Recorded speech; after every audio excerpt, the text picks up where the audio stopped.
السلام علیکم پیارے عزیز دوستو، امید کرتا ہوں آپ سبھی خیر و عافیت سے ہوں گے۔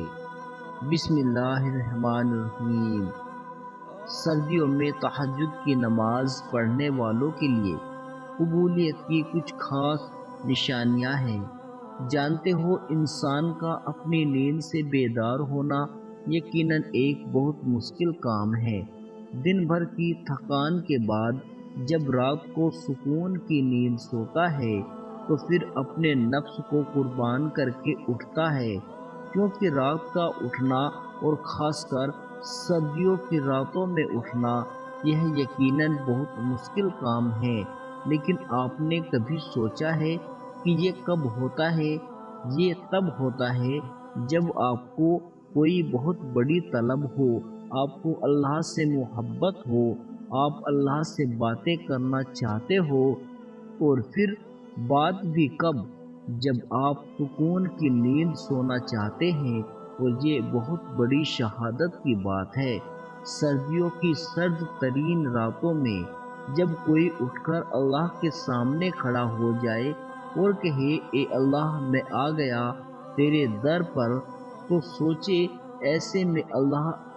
ایسے لوگوں سے کتنا خوش ہوتے ہوں گے، اور ان کے لیے کیا کیا فضیلت اور انعامات اللہ نے رکھے ہوں گے، اس کا تو آپ اور میں بس اندازہ ہی کر سکتے ہیں۔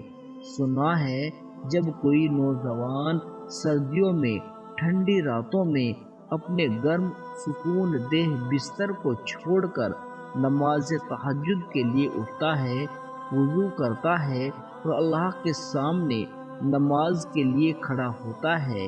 تو جب وہ اللہ کے سامنے سجدہ ریز ہو جاتا ہے تو اللہ اس کو دیکھ کر مسکراتا ہے۔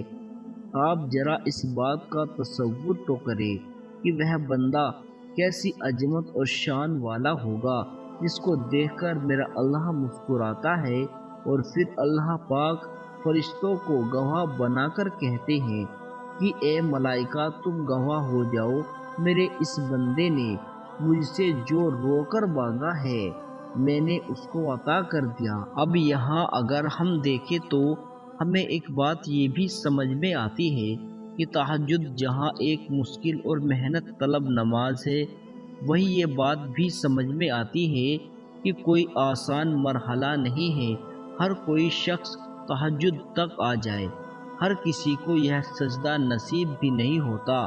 بس جسے اللہ چن لے اسے ہی یہ سجدہ نصیب ہوتا ہے۔ تو انسان کو تکبر کی بجائے اللہ کا شکر ادا کرنا چاہیے کہ اللہ نے اسے سجدے کی توفیق دی، کیونکہ سردیوں کی تاک راتوں میں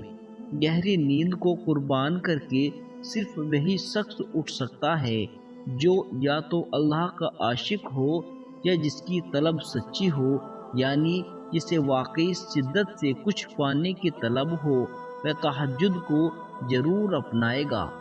بزرگان دین کہتے ہیں، اگر کسی کو واقعی کسی چیز کی طلب ہے، اس کی نیت اس چیز کے لیے سچی ہے اور وہ چاہتا ہے کہ وہ واقعی اس کو مل جائے، تو پھر ایسے شخص کو چاہیے کہ وہ تہجد کو لازمی پڑھے، کیونکہ تہجد کا یہ وقت بہت قیمتی ہوتا ہے، اور روحانیت کی بلندی کا پہنچنے والے لوگوں نے اس وقت کو اپنا کر بہت کچھ حاصل کیا۔ جب انسان کی طلب اور نیت سچی ہو تو بندہ کوئی پرواہ نہیں کرتا کہ گرمی ہے یا سردی، اسے تو بس اپنے اللہ کو منانا ہے۔ اور تجربہ اور مشاہدہ سے یہ بات ثابت ہے کہ وقت تہجد جس نے جو مانگا اللہ نے اسے اس سے بڑھ کر عطا کیا۔ جس طرح اللہ تعالیٰ نے دن کی روشنی کا ڈھلنے کا وقت مقرر کر رکھا ہے، ویسے ہی اس نے رات کے اندھیروں کا ختم ہو جانا بھی لکھ رکھا ہے۔ اور سردیوں کی اندھیری راتوں میں تہجد کے طویل سجدوں کے ساتھ رو رو کر اللہ کو اپنا حال دل سناتے ہیں، تو ذرا غور تو کر کے دیکھیے کہ تہجد کے سجدوں سے فرج کے اندھیروں تک جب ہم